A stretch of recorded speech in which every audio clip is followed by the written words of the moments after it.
Welcome to Food Talk with Sharon.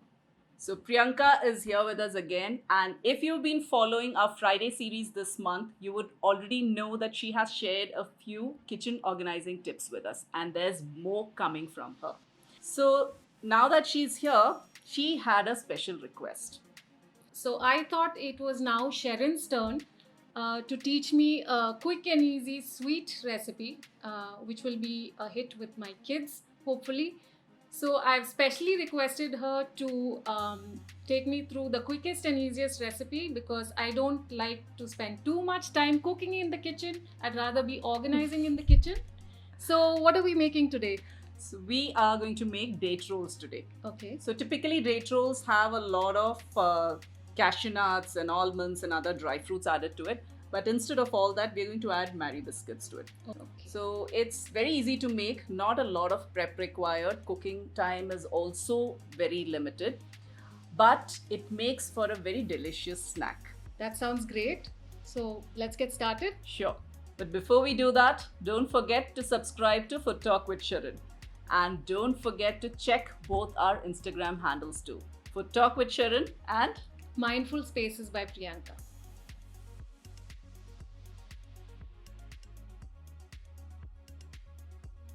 So the first step for making date rolls is to caramelize some sugar.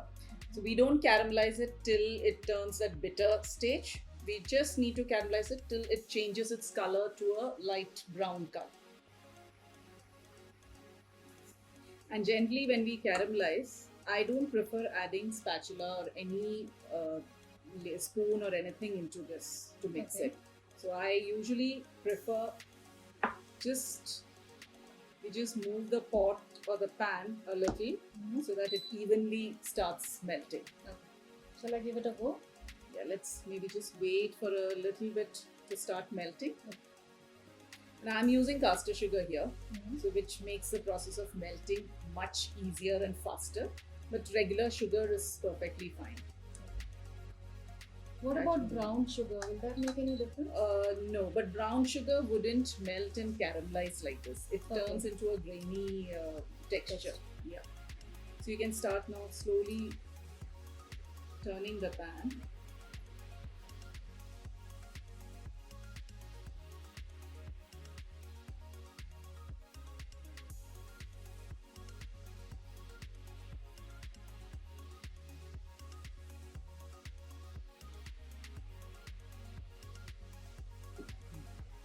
Try to do this on a low to medium flame so that it doesn't burn very quickly.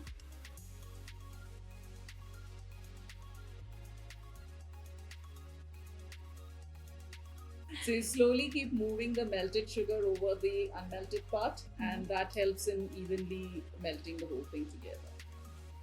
So see, this is changed to a nice golden brown color, and you'll slowly start seeing it bubbling as well. At this stage, let's reduce the heat and add butter first. So this is at room temperature.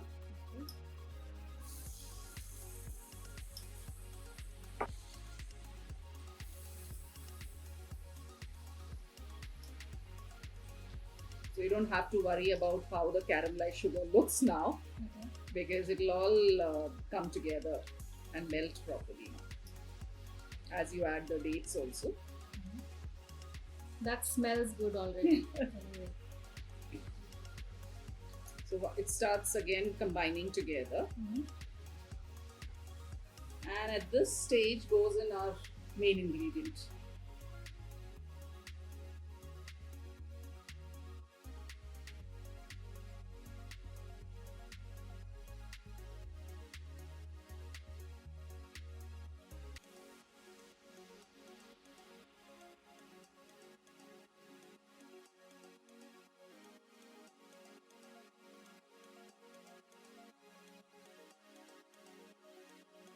And it's all mashed up and quite soft now. So into this, the last two ingredients before we turn off the heat is a little bit of corn flour. So this is the cornstarch and some vanilla essence.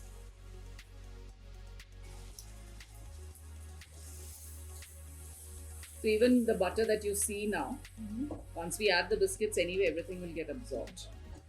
And the corn flour also aids that process. Okay, so the corn flour is for For just binding it a little together.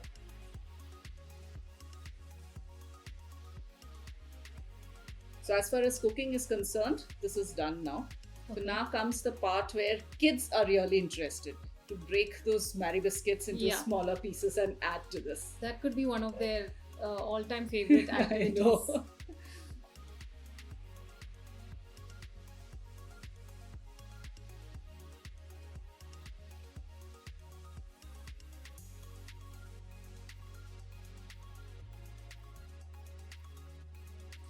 So now we just need to mix this properly so that the biscuits are really well incorporated with the dates. Otherwise, as we try rolling it, it'll all start separating.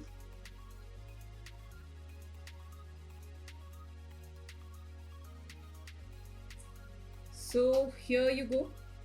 So it's all come together. We don't have any biscuits staying separate from the dates. Okay. So we'll just let it cool for like 5 to 10 minutes so that it's easier to handle it with our hands when we're rolling it. So we'll roll this using parchment paper. Okay. To shape these date rolls, we'll just take half of it first because that just makes it easier to handle. So using a parchment paper, all we need to do is, so now it's pretty much cool so I can handle it with my hand. So this just makes it easier to tighten it and make it into like a log.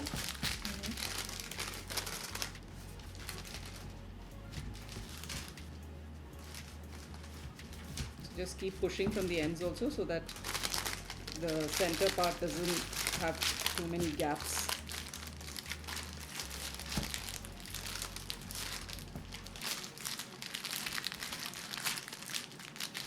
So you're pushing it in and so that it stays tight. So with the paper it just makes it less messier. So see, it's tight enough now. Just roll it up once so that